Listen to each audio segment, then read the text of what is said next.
экране. Здравствуйте. Ну, я не скажу, что это прям лекция, это разговор, беседа на достаточно такую острую тему для меня самой, по которой мне хотелось бы поразмышлять и поговорить. Но при этом она так легкомысленно называется «Окей-бумер». Почему молодые художники нас не любят. На всякий случай поясню. Фраза «Окей-бумер», да, это такое выражение, которое поколение 20-летних, да, поколение, которое называют поколение Zoom или зумеры, говорит, когда поколение старшее, которое они, в общем, все называют бумеры, начиная с 30-летних, 40-летних, хотя это не так, ну, в общем, всех, кто не 20-летний, они называют бумеры, и так они говорят, когда это поколение говорит что-то очевидное, на их взгляд глупое, или, ну, то, что, в общем, не нужно было пояснять, не нужно было говорить, ну и так далее. Ну, в общем, эта фраза не так уж много будет иметь отношение к моей лекции, но, тем не менее, почему молодые художники нас не любят, а нас в данном случае, я имею в виду себя, то есть критическое сообщество, как бы старой школы для них, тоже старой школы. Мне 33 года, для своих коллег, с которыми я путешествую по разным театральным городам, вот среди них там есть Владимир Спешков, с которым мы тоже много путешествуем. Я, конечно, молодой критик, может быть, еще... Юный, да, и может быть, еще 2 года где-то, лет до 35 имею право таким молодым и юным называться, но действительно я чувствую, что между тем поколением, которое приходит, и среди театральных художников, практиков, и среди тех, кто пишет о театре, почему я не называю критики, потому что действительно сейчас пишут о театре не только критики, блогеры, заинтересованные, болеющие за дело зрители, сами театральные художники пишут о себе, и это тоже такой феномен сегодняшнего времени, манифест, что если обо мне не пишут правильно и хорошо, и не понимают мое искусство, театральные критики из сообщества, да, из вот привилегированной вертикали, как часто нас называют, то мы будем сами о себе писать, мы будем сами о себе рассказывать, мы будем вести блоги, мы будем захватывать те медиаплатформы, которые эти критики не освоили, к которым я отношусь, такие там, как Инстаграм, Телеграм, ну, в большей степени Телеграм. Вот. Сейчас все перезапустится. Пошевелите кто-нибудь компьютер. Летом, когда случился для всех, для нас полный театральный локдаун, и мы перестали ходить в театр, один театральный фестиваль, который должен был вот-вот начаться, быстро перестроился и весь ушел в онлайн. Этот фестиваль называется «Точка доступа». И, наверное, может, кто-то из вас о нем слышал, потому что он действительно проходил не в Петербурге уже, как обычно проходит, а в сети интернет, поэтому его спектакли, или как их можно назвать, диджитал-проекты, это, наверное, может быть более правильное слово, проходили в сети. На них можно было покупать билеты, записываться и не смотреть, а именно участвовать. Это были тот самый партиципативный или партиципаторный театр, в который зритель как-то участвует. У него тоже есть свои обязанности, надеюсь, есть права. Да, он на этот спектакль как бы приходит в Zoom или в другое какое-то приложение, да, и взаимодействует с его создателями. Вот когда проходил этот фестиваль, у него был питчинг, то есть молодые художники предлагали свои проекты, и экспертное сообщество, собранное из уважаемых и известных театральных критиков, которые входили в разные другие премии, на открытом диване, онлайн, не в закрытом кабинете, как обычно нам свойственно, а с полной трансляцией в сети интернет, эти проекты обсуждала и разбирала.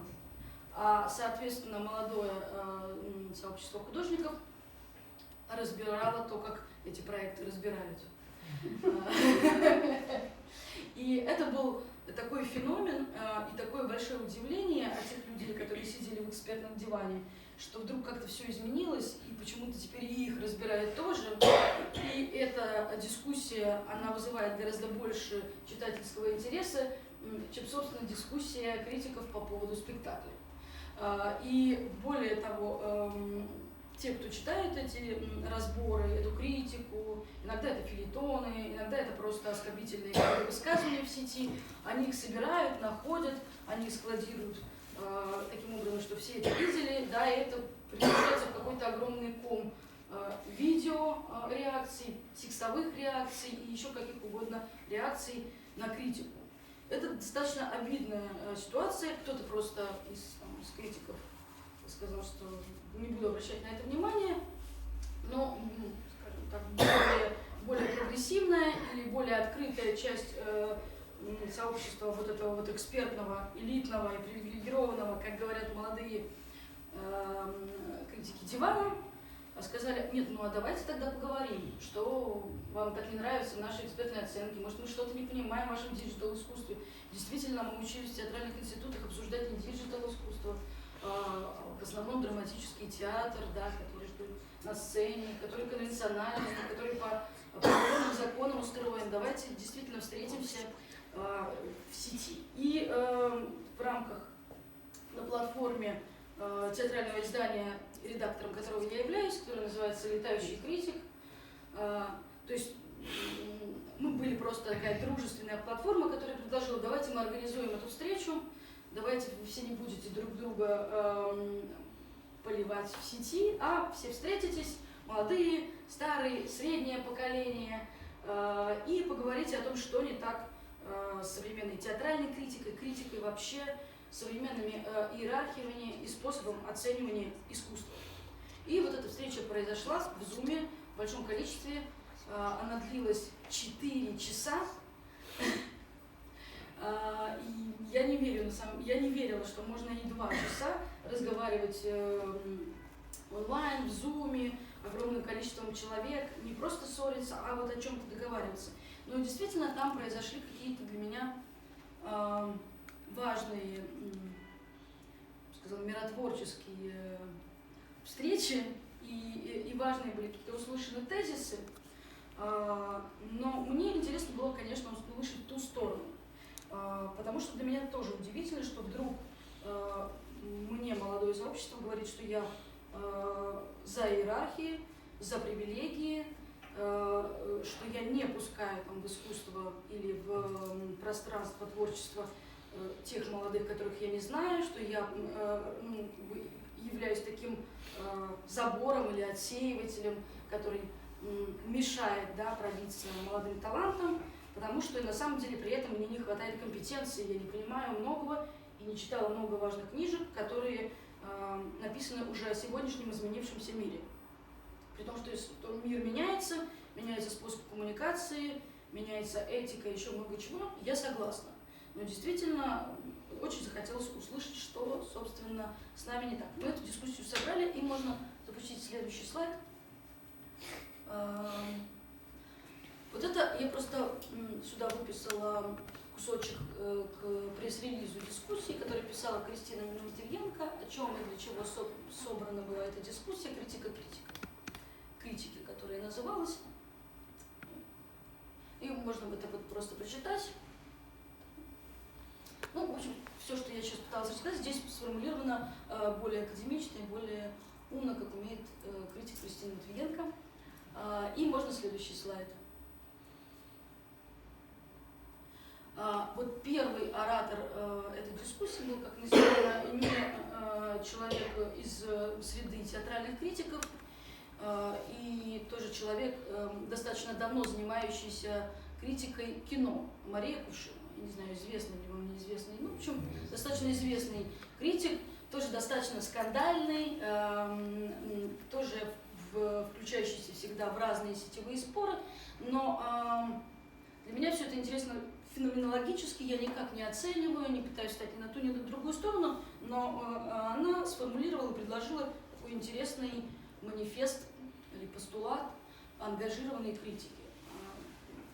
В среде, скажем, нормальной, обыкновенной критики слово «ангажированность» – ругательное слово. Ангажированным быть плохо.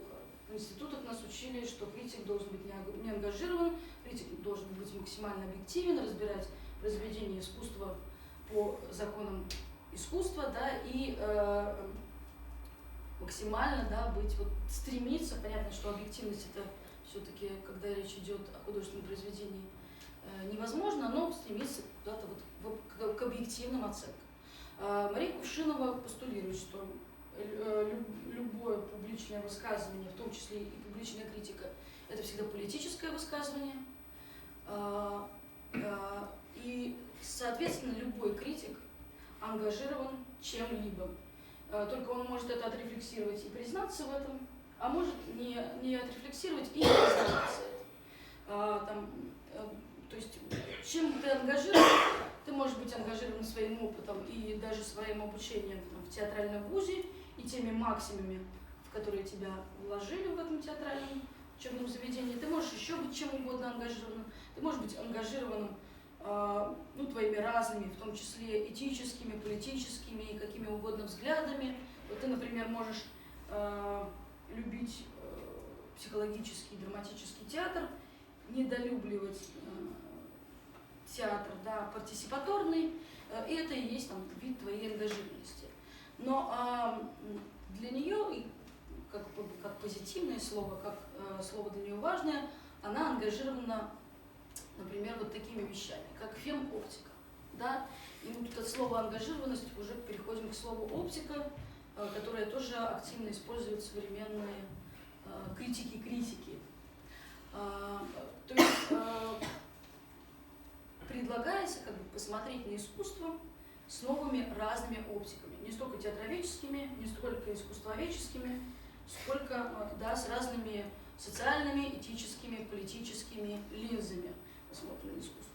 И если феминистская оптика, не знаю, стоит ли и успеем ли мы развернуть каждую из этих оптик, но, допустим, феминистская оптика, приходя в театр на классические пьесы и классические сюжеты, да, смотрит на них из сегодняшнего дня с точки зрения, вот как, например,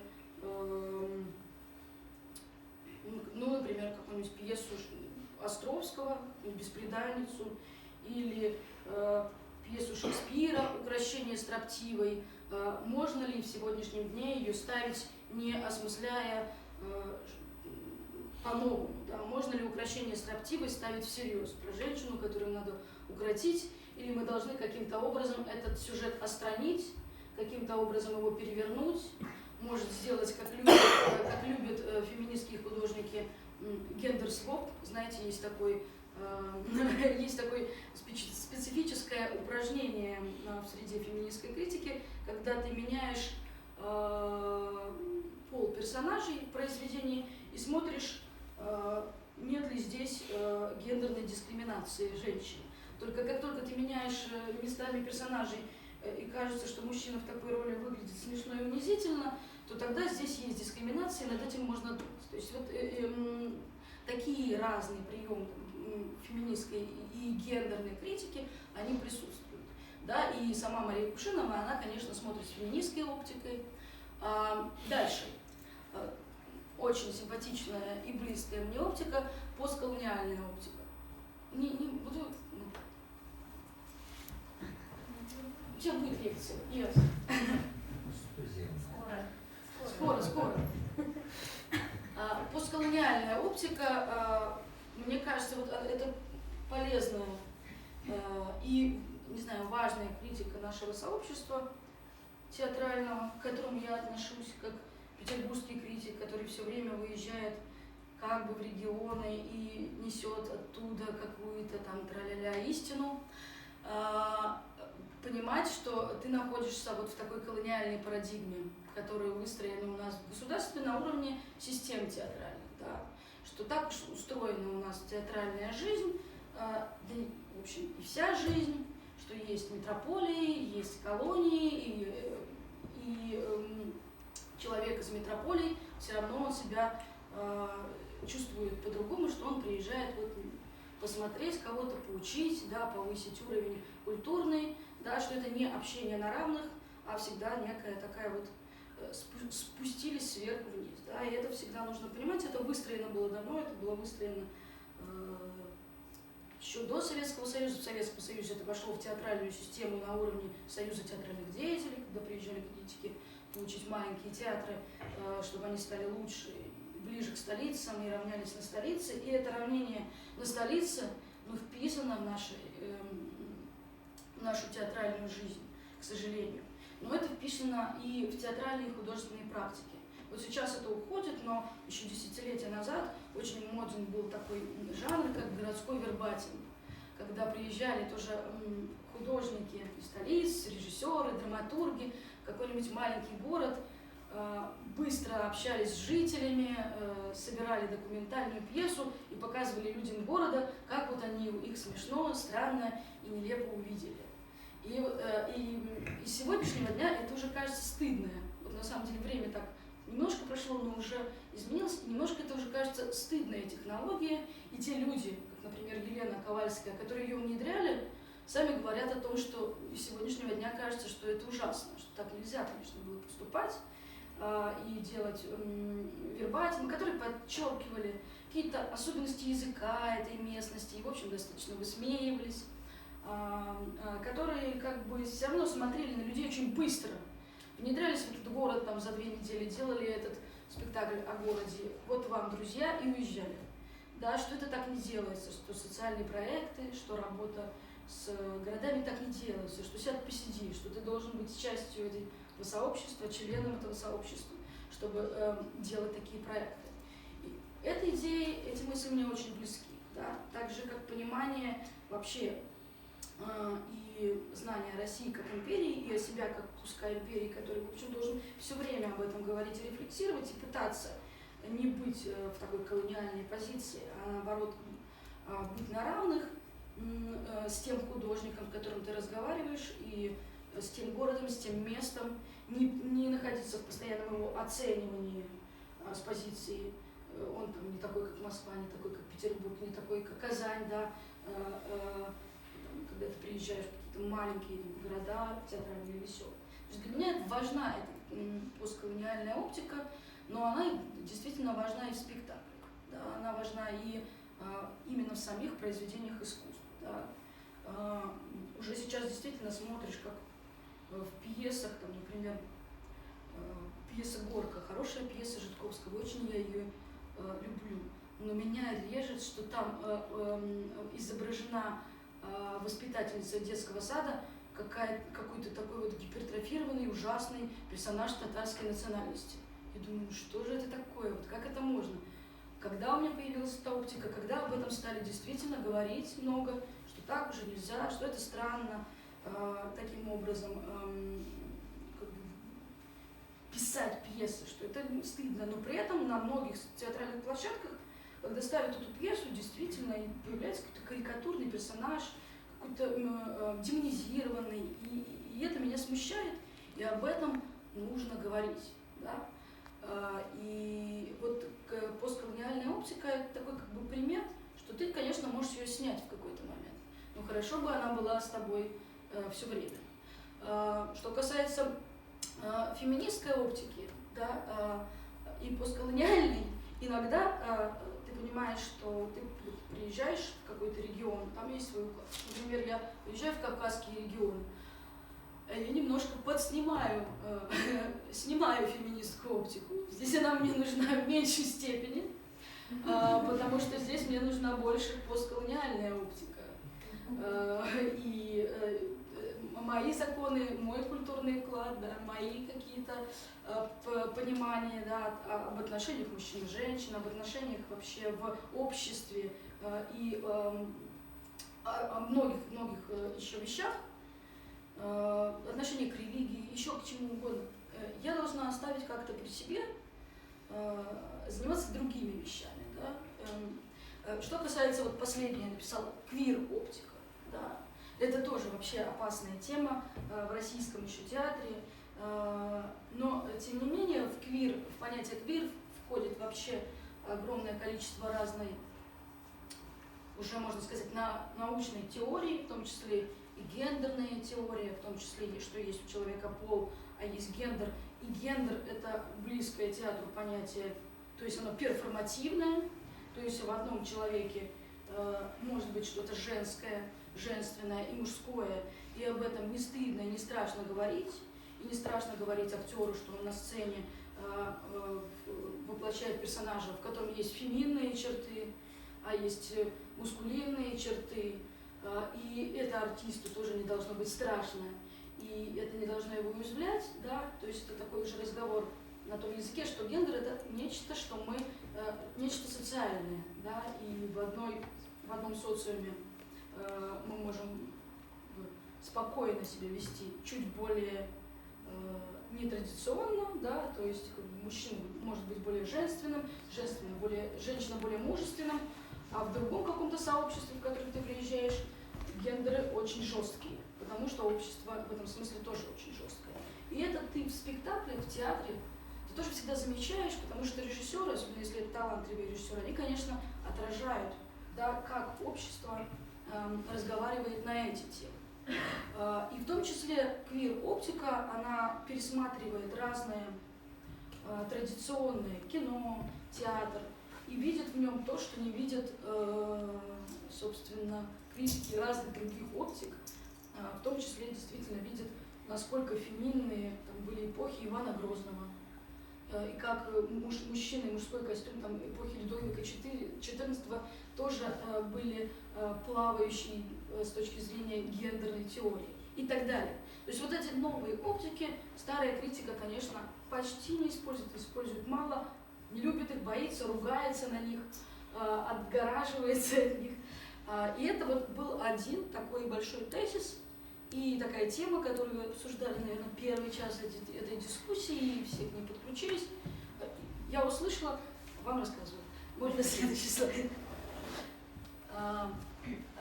Вот большая, еще одна, может быть, более даже важная тема, которая обсуждалась на этой дискуссии, но кейсы, связанные с новой этикой, появляются все снова и снова. И это такая этика, которой еще как бы нет, а которая еще только появляется и обсуждается, и это то, что должно у нас появиться. Почему? Потому что, с одной стороны, мы живем в новую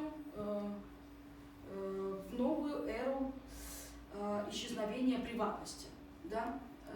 Исчезновения приватности и, в общем, достаточно полной открытости личных данных. Мы не очень заметили, что мы в эту эпоху живем, но мы живем в ней уже достаточно давно, просто каким-то образом локдаун, коронавирус и полный почти переход наш в сеть интернет нам это открыли еще много и много раз, в том числе и тот самый партиципаторный театр, который всегда и чаще всего просит у зрителя каких-то его личных данных, чтобы сделать для него как бы фан, чтобы сделать для него какой-то приятный проект, который, вот как знаете, интернет-тесты, которые все мы решим в Фейсбуке и в сети ВКонтакт, когда вы на них заходите, нажимаете, это же не тест, нам уже лень проходить какие-то тесты, отвечать на вопросы, это ты просто нажимаешь кнопочку, и искусственный интеллект, нейросети наши любимые,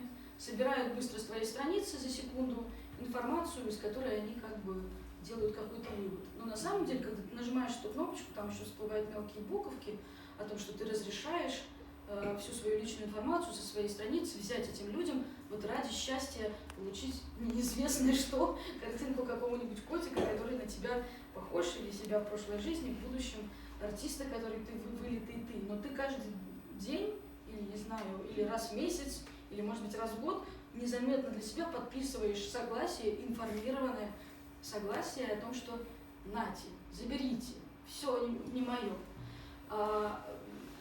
Театральные эти диджитал-проекты, они пошли дальше. Они попытались исследовать вот эту человеческую незащищенность и его еще непонимание той новой реальности, с которой он столкнулся, и делали вот такие разные проекты, в которых мы, конечно, совершенно не понимали ни свои границы, ни чужие, и понимали, что у нас никакой этики нет.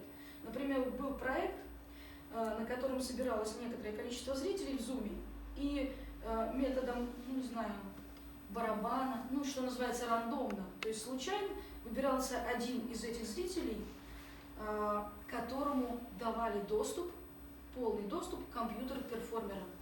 То есть его мышка становилась как бы мышкой того удаленного компьютера, и человеку можно было покопаться во всех личных файлах, данных вот, избранного перформера. А люди, которые пришли остальные на спектакль, могли понаблюдать за этим тоже весьма неприличным действием. И так как это пространство театра, как бы, или пространство некого проекта, в котором все пришли по билету, никаких внутренних сомнений никого это не вызывало, и все, конечно, начинали рыскать в поисках какого-то жареного материала, да, и то, куда лезли люди, чтобы достать от человека его какие-то самые сокровенные тайные информации, показывали, что у нас этот навык есть, что мы делаем это на раз, что мы так проверить кэш, проверить там подписки, сохраненные файлы, случайно сохраненные файлы, и ты понимаешь, боже мой, какой ужас. А при этом перформер — это человек доброволец, но он не чистил свой компьютер. И в этот момент он находится в ужасной ситуации, о которой тоже не подумал. Он там пишет в чате: о боже мой, ой-ой-ой, я не думал, что вы такие ужасные люди, то есть что вы полезете просто везде, что вы так знаете, куда лезть. То есть вот этот проект исследовал, конечно, что никакой вот этой сетевой этики у нас нет. Мы получили какую-то игрушку, с которой нам нужно еще прописать, как мы взаимодействуем. Также и сами перформеры. Говоря об этике, рассуждая с нами об этике, они тут же эту этику нарушают. Вот сейчас недавний, важный, мне кажется, просто фантастический был кейс с режиссером Ильей Мощицким, который сделал спектакль, имитирующий психологическую сессию с психологом-терапевтом. То есть как бы это игра. Зритель приходит в Zoom, терапевт задает ему вопросы, ужасно личные. Когда зритель отказывается отвечать, он говорит: эй, ты плохой зритель, ты сейчас, если не ответишь на эти вопросы, не будет тебе счастья, не получишь ты удовольствия театрального. Отвечай. Человек отвечает на эти вопросы, либо не отвечает, ругается, уходит. А если это театральный критик и эксперт театральной премии, то он ругается еще как-нибудь таким образом, что это вообще все не театр, какой это вы театр, вы зачем все это делаете, вы любители и так далее. То есть по-разному люди могут реагировать на ситуацию, которая является некомфортной и которая как бы тебя вызывает на личное откровение. Но, кажется, по крайней мере, художники всегда уверяют, что вот такие спектакли личные, они безопасны. Но режиссер Илья Мощицкий, разозлившись на одного из экспертов, который плохо отреагировал, неприлично и не очень профессионально отреагировал на его спектакль, что уж скрывать, но тем не менее Илья, пользуясь возможностью записать в Zoom, выкладывает эту запись, смонтированную, с разными шуточками, с всякими кунштуками и пометками о глупости эксперта, в сеть. То есть пространство, которое тебе обещало быть пространством доверия, для того, чтобы с тобой случился какой-то новый театральный опыт, просто тебя предает, обманывает, и это действует не только в смысле этого спектакля, но и вообще на целый пласт спектаклей, которые называют себя, вот, собственно, такими партиципаторными спектаклями в сети, онлайн, да, в пространстве не театра, да, не в пространстве, где мы все-таки тет-а-тет с художником, а в пространстве, где все может уплыть в сеть. И это, с одной стороны, ай-яй-яй, Илья Мощицкий, нехороший ты человек, предал целую отрасль и себя самого, потому что еще важная тема — cancel культур и институт репутации. Главная черта современного мира: ничто никуда не исчезает, все остается в сети, мы обо всем помним. Можно сказать, что будет забыто через 3 дня, но на самом деле вся эта история, она теперь навсегда вписана в сеть интернет. Но с другой стороны, и зритель, и действительно мы должны понимать, что пространство безопасности нашей информации закончилось. Либо мы как бы перепридумываем как-то эту этику, либо мы живем, постоянно понимая, что мы живем в открытом мире, и теперь у нас действительно, как боялись писатели Оруэлл, не знаю, Хаксли и другие авторы антиутопии, что мы живем действительно в мире, где большой брат следит за нами. И когда мы идем на спектакль как зрители, мы не только невидимый аноним в темном кресле, а спектакль всегда наблюдает за нами, художник всегда наблюдает за нами, а если мы эксперт, за нами наблюдает огромное театральное сообщество, и нашу экспертность, и нашу привилегированность нам приходится оказывать не один раз, получив диплом в театральном институте, а как бы все время, всегда. И обновлять, да, эти свои понимания о новом театре и его новой этике тоже стоит. Но при этом есть ощущение, что об этике партисипаторного театра стоит сесть и поговорить достаточно серьезно, потому что все-таки театр, в котором на тебя могут собрать компромат и использовать его против тебя, это не самое безопасное пространство, и, в общем, это уже дискредитирует, в общем, идею театра, да, и идею, и точно идею партисипаторного театра. Что касается этики производства художественного продукта. Вот это одна из важных вещей, которую я услышала с той дискуссии от вот, этих прекрасных, молодых и злых критиков, что нас, и меня в том числе, в театре в основном интересует конечный продукт, художественное произведение, на которое я прихожу, и в основном не интересуюсь, и я правда не интересуюсь, в каких условиях и каким образом оно было произведено. Бил ли режиссер артистов палкой, чтобы они так прекрасно в ритм танцевали, или применял сложные психологические манипуляции, сколько куриц было убито для производства того или иного фильма, сколько детей замучено, и речь идет, конечно, дискуссия в основном строилась на эту тему вокруг фильма «Дау», вылетела фамилия режиссера из головы. Крыжановского, да? Собственно, этот фильм, наверное, как бы и стал таким важным предметом вот этой дискуссии этичности художественного производства. О том, что и этичности, допустим, художественного образования. О том, можем ли мы сегодня так учить театру, как учили раньше, как учат нам в нашем театральном вузе, и ты воспринимаешь это спокойно, о том, что студентам летят стулья, о том, что педагог это все-таки такой мастер, на котором замыкается вселенная, и студент не имеет права не пожаловаться, не уйти куда-то, не даже попытаться участвовать в другом проекте, как у нас было в театральном институте, когда с курса отчислили половину студентов, потому что они поучаствовали в лаборатории не мастера. Да? И мастер посчитал нарушением это его, не знаю чего, чего-то он нарушили студенты и были отчислены. Вот какие-то разные разговоры о театре как институте, которые ведут молодые критики, а мы не ведем, да, то есть та самая институциональная критика, как устроено театральное сообщество, как устроен театральный мир, да. Нет ли ощущения, что вот «Золотая маска», да, они постоянно критикуют «Золотую маску», да, это премия, в которой есть ранги театров. Есть как бы столичные театры, и к ним одно отношение. Ну, допустим, предъявляют претензии, что московские, там, петербургские театры все смотрят вживьем, а в театры регионы сначала смотрят на видео, и это неравные, ну и разные другие дискуссии. То есть вот об этом неравенстве, которое там заложено, об этих иерархиях вот, размышляют они больше иногда, чем о художественных произведениях. Что как бы моя претензия в их сторону, что сам их художественный продукт, наверное, может быть, их интересует меньше, чем меня, а меня меньше интересует, да, сколько куриц было убито на фильме Крыжановского, что тоже меня не красит. Вот этот разговор мне тоже кажется очень важным,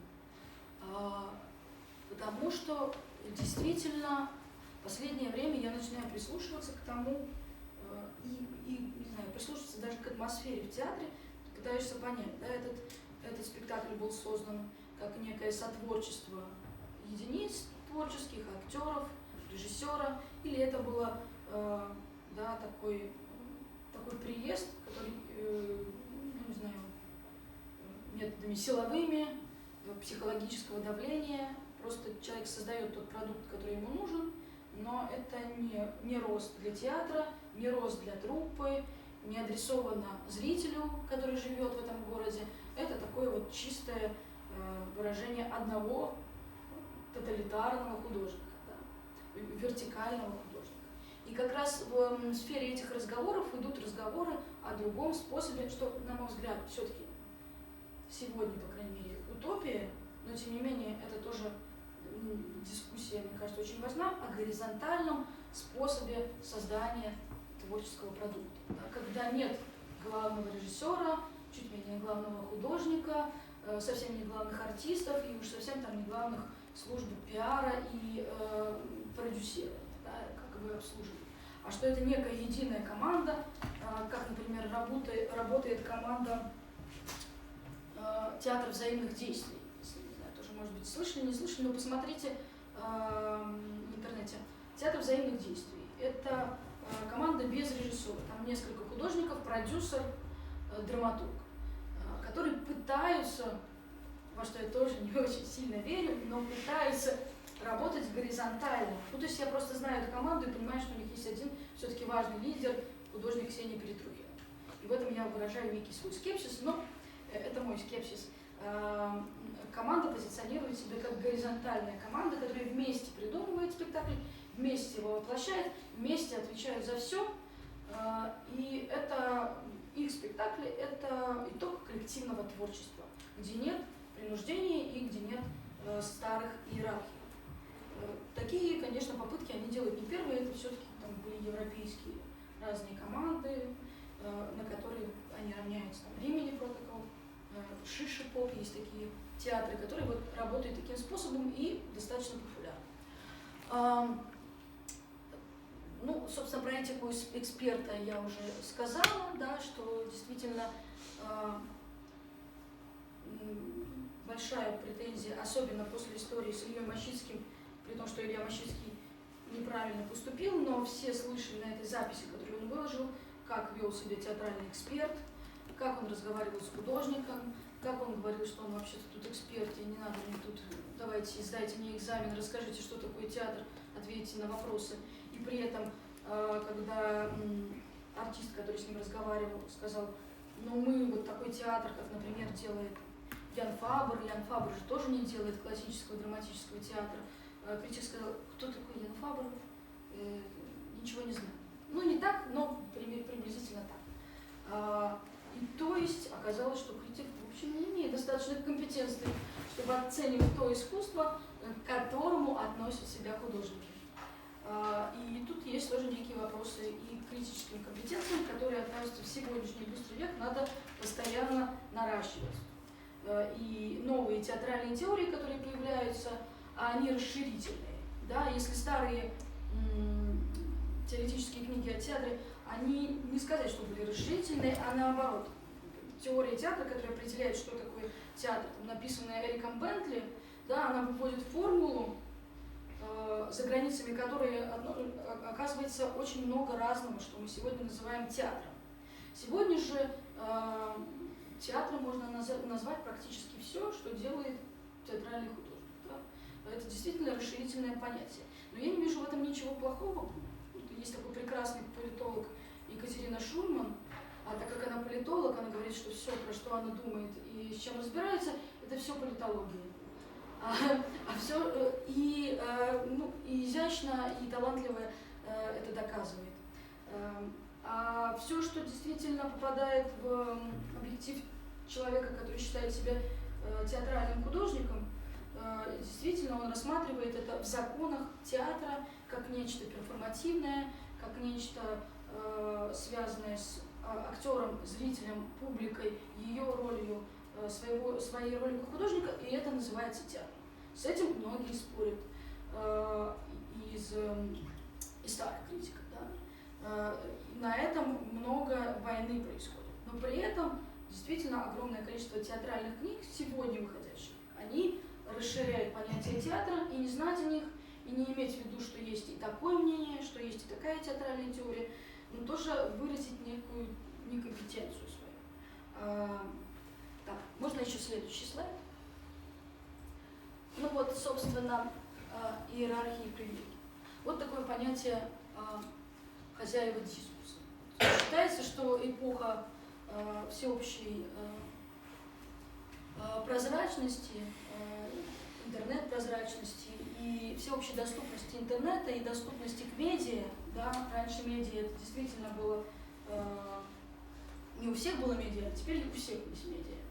У всех есть свое медиа, можно в телеграм-канале писать, можно в фейсбуке писать, можно даже в инстаграме под картинками писать, и тебя будут читать твоя аудитория. Если у тебя есть аудитория, то нет хозяев дискурса, то нет тех людей, которые определяют, как говорить, о чем говорить, с кем разговаривать. И к этому наше, мне кажется, театрально-критическое сообщество еще привыкает, еще пытается привыкнуть, что у читателя, который хочет читать о театре, почему-то он идет не, допустим, на «Летающий критик», или, может быть, не в петербургский театральный журнал, а идет в телеграм-канал «Против театра», очень популярный, или там идет в телеграм-канал Виктора Велесова, или еще идет в разные телеграм-каналы, которые оглашают заведомо свою оптику. Да, там есть Ольга Тараканова, которая говорит: ребят, я пишу с феминистской оптикой, все, кто хочет читать критику с феминистской оптикой, ко мне в телеграм-канал. А я пишу с такой-то оптикой. А мы пишем искусствоведческие разборы спектаклей. Все, кто хочет, посмотрите. И действительно, то есть, спокойно относиться к тому, что хозяин дискурса исчез, нет хозяина. И мы теперь действительно находимся в неком общем поле, в котором мы говорим, что действительно у нас есть профессиональная компетенция, у них нет профессиональной компетенции, они прочитали 2 книжки, по этим 2 книжкам и пишут. Мы даже знаем, какие это книжки. Это Рансьера и вот этот вот, второй.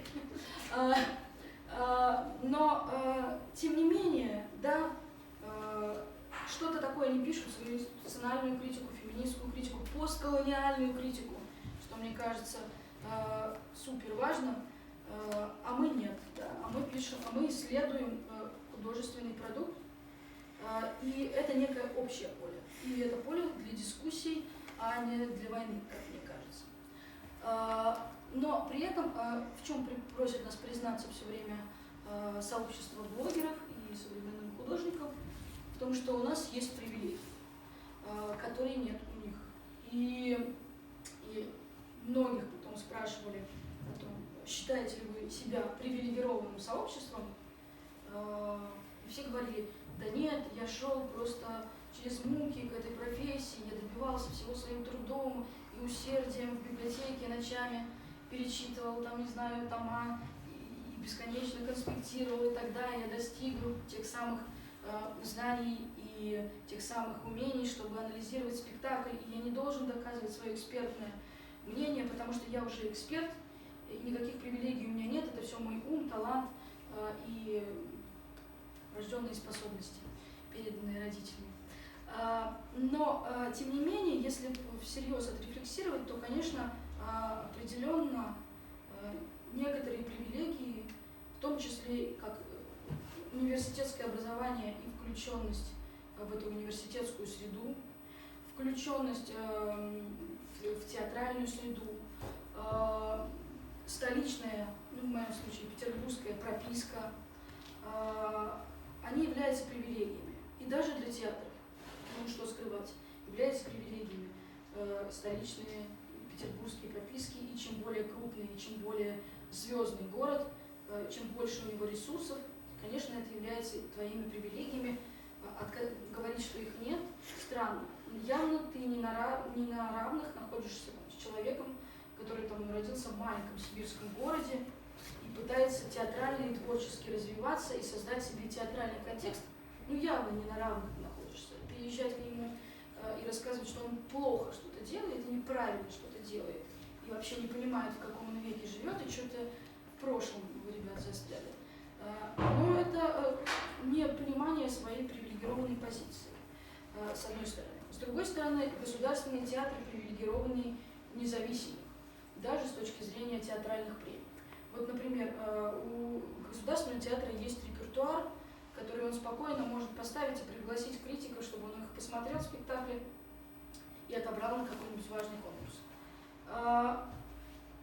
независимый театр, чтобы показать свой каждый следующий спектакль, берет, не знаю, кредит, вкладывает все свои средства, актриса берет няню ребенку, платит больше, чем получает за этот спектакль, а критик заболел, передумал, не приехал, не все собрались, посмотрел один.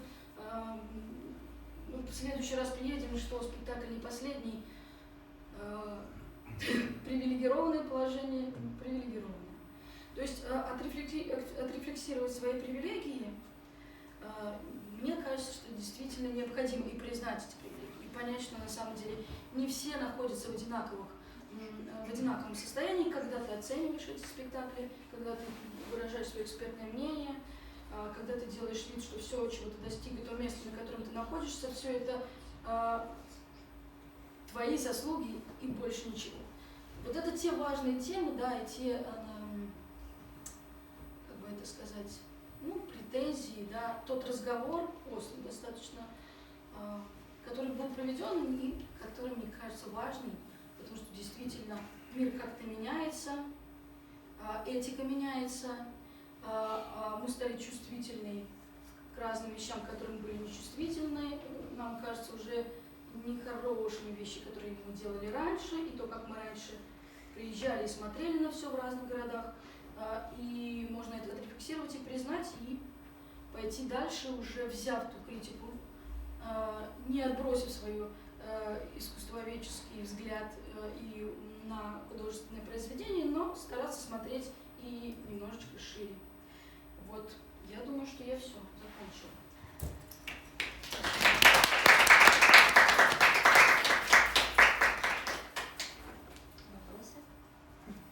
А можно вопросы, да, задавать? Да. Я уже забыл, о чем хотел спросить, у меня другой вопрос родился. Слушай. Подожди, сейчас. Секунду, хочу сформулировать.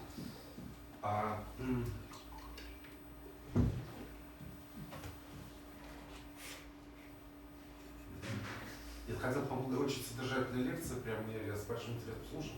У меня рождались какие-то вопросы все время, потому что хотелось, на самом деле, хотелось каких-то примеров чуть больше, чем там Матвиенко, Ковальская. Кто как-то что ты видишь в этом, моду или тенденцию? Если это просто дань моде, как иногда, например, какие-то, что ли, высказывания там фем-активистов или чего-то, ты видишь, что это не то, что дань моде, а, как сказать, это просто некая партийность, такая, да, в широком смысле, партийная дисциплина. А есть как бы искреннее чувство, да, вот, где здесь граница? Я, наверное, мудро формулирую, да? Нет, я поняла. Слушай, я, правда, большой фанат политолога Екатерины Шульман. И как-то верю ей. Как-то все время читаю и слушаю ее лекции. И у нее есть такая маленькая лекция, ее можно тоже найти в интернете, которая называется «Этические нормы будущего». Просто так она называется. И она действительно говорит о том, что мы живем сейчас в эпоху перемен. Это перемены глобальные. Мы живем в четвертую промышленную революцию, в эпоху посттруда. Это я сейчас просто, я практически наизусть уже выучила эту лекцию, в эпоху посттруда. И в эпоху больших, вот действительно эпоху совершенно информационной прозрачности. И во все переломные эпохи все достаточно бурно. С одной стороны, громко кричат люди, которые принимают или которые на самом деле несут эти, не знаю, новые нормы, новую этику и новые этические ограничители, а с другой стороны идет сильный откат к консервативным каким-то ценностям, с другой стороны, и все это идет пластами, и очень сильная ностальгия по прошлому. Ни в одну эпоху, вернее, в каждую эпоху перемен есть очень сильная ностальгия по прошлому. И все это происходит вместе. Да?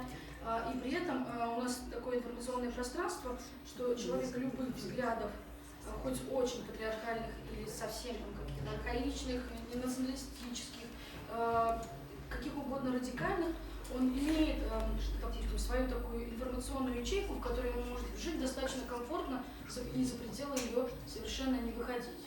То, что ты, там, не знаю, называешь партийностью, да, это, наверное, какие-то вот такие ячейки, а как только человек из них выходит, они настолько диаметрально противоположны, что происходят войны, столкновения, какие-то бури. Но при этом, что прекрасно, в этих ячейках каждый может, кто-то жить, там, не знаю, в прекрасном, там, не знаю, патриархальном обществе времен викторианской эпохи. Как утверждает Шульма, предыдущие этические нормы сложились у нас еще в викторианскую эпоху. Добрый день.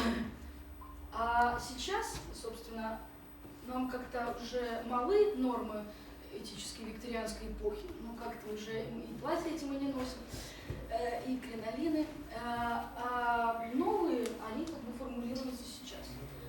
Мне кажется, что это не модно, а мне кажется, что это какой-то длинный, болезненный процесс, в котором в том числе участвует и театр. Сейчас все будет остро, неприятно, будем ругаться, будем выяснять отношения, а потом все будет хорошо, но не знаю, как говорили чеховские персонажи.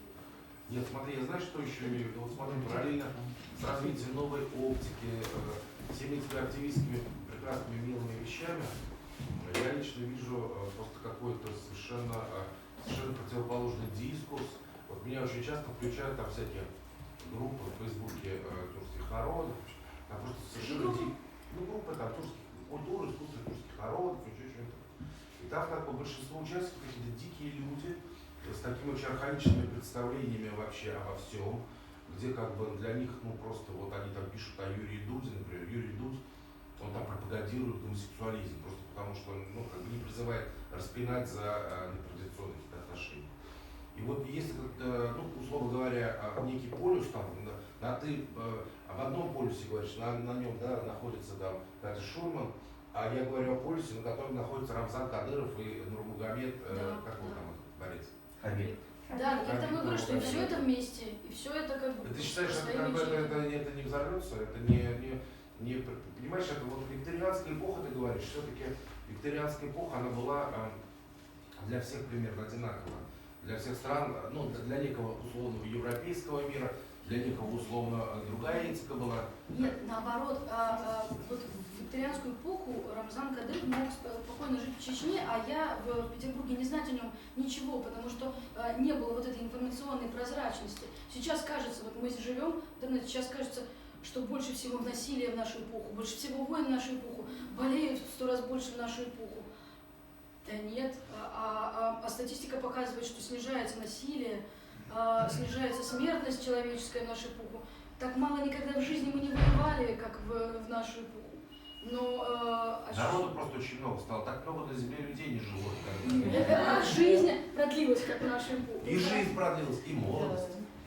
Поэтому 33 года. И при этом, да, и при этом те, кто находится в дискуссии, это действительно человек, которому там 10 лет, и он уже ведет свой блог, да, и может и человек в 98 лет освоить компьютер и тоже вести дискуссию. Это на самом деле грандиозно, но это достаточно острые столкновения людей, которые не столкнулись бы никогда, не изобрети мы интернет. Ну хорошо, что это столкновение происходит в интернете, Да. а не в жизни. Но некоторых до инфаркта, и так что тоже не Как это сформулировать? Ну, наверное, про этику взаимоотношений режиссера и критика, да? Потому что, не буду называть имен, была такая ситуация, на лабораторию я приезжаю, да? Ну, я часто, а тогда еще что закончил вуз, приехал, и вместе со мной там, в компании режиссеров, которые должны были там ставить в лаборатории, достаточно известный уже режиссер. И я вижу, что критики его знают, с ним дружат, с ним общаются. И вот у нас там 5 человек, и вот 4. И нас 3, те, которые no-name называется. Вот. И как вот, и потом этот режиссер побеждает. И как вот с точки зрения этики относиться к такому положению дел? Я просто, это, наверное, больше вот к институту репутации, вот к этому, как я понимаю, как вот в таком ключе существовать? Ну, вы можете написать об этом пост, как все и Я делают. не хочу. Я не люблю такое писать. Ну, вы, Такое значит, активное. человек с как бы старых этических норм. На самом деле, я же просто не за новые, не за старые этические нормы, но они действительно уже формируются. И в новых этических нормах вы просто по прозрачности пишете, что произошло, люди это обсуждают, это открыто происходит, возможно, об этом задумываются и те участники ситуации, в которую вы попали, либо вы эту, ну, действительно, то есть вы эту ситуацию выносите в более широкое поле. В традиционных этических нормах вы этого не делаете, зарабатываете себе репутацию, привилегии, имя, статус и узнаваемость, и гуглитесь хорошо в современную все-таки эпоху. И тогда, собственно, вы, может быть, общаетесь с этими же людьми, но как-то на равных. Но это я иронизирую и по поводу той этики, и по поводу другой этики. На самом деле, конечно, все ситуации, когда художнику кажется, что критик его не заметил, потому что он для него не важен, а там вот эти уже важные. То есть это все равно субъективные ситуации. Ну, конечно, их нужно обсуждать. Но так как я не знаю конкретную ситуацию, а только с ваших слов... Нет, мне, собственно, интересно именно вопрос вот этой тусовки и насколько это вот, что-то да, вот это то, что определяет, что есть некая тусовка, в которую не пускают. Что и критики, и режиссеры из тусовки не пускают людей не из тусовки. И что с этим делать? Но на самом деле вот эти прекрасные люди не из тусовки, они уже придумали, что с этим делать. Они создают свои медиа, у них появляются свои зрители, свой электорат, и по сути они создают параллельную Россию, параллельную театральную Россию. Если вы не пускаете жить в нашу театральную Россию, мы создадим свою и будем в ней жить еще лучше вас. Ну это как бы, ай-яй-яй, какие вы ушли от нас, но на самом деле это работает. И это может быть потом единственный будет способ. Но это на самом деле единственное, что работает, да. И потом они не будут пускать в свою тусовку уже кого-то другого. Конечно. Вот в это, кстати говоря, я твердо верю. И и коллеги, с которыми мы все время общаемся по поводу вот этих новых, которые нас так не любят, единственное, это может быть наша такая испорченность людей прошлого века, мы все равно верим, что в иерархии. И все равно верим, что эти люди просто хотят возглавить иерархию. Хотя, может быть, это не так. Потому что больше всего, конечно, меня удивляет мое поколение, когда было очень маленьким. Оно кричало, стоя на табуретке: «Женовать мертв, желудок жив». И разные другие такие лозунги, хэппининги, перформансы. Что это говорит о нашем поколении? Старый идол долой, новый идол ура. Так мыслило наше поколение. И так оно и мыслит, в общем-то. Так оно и устроено. Так, этот художник уже не мыслит актуально и современно, не отражает реальность. Поставим на пьедестал нового художника, его будем любить. А это поколение говорит: если мы заметили, что художник встал на пьедестал, выбьем из-под него пьедестал. Вот для них, например, для нас такие, молодой художник, очень молодой, Дмитрий Волкострелов, 300 тысяч раз в номинации «Эксперимент» сидит себе там, уже до старости, в золотой маске, наконец маску получил, ура, ура. Дослужился в «Эксперименте» молодой художник к своим-то 40. Они говорят: Дмитрий Волкострелов, это вот уже старость академическая, долой с пьедестала, это не модно, это все ваши архаические штучки, долой Дмитрия Волкострелова. То есть я понимаю, что все-таки это поколение устроено по-другому, потому что оно против любых идолов. Пока что. Но я верю, что они потом появятся. Или они сами займут эти места.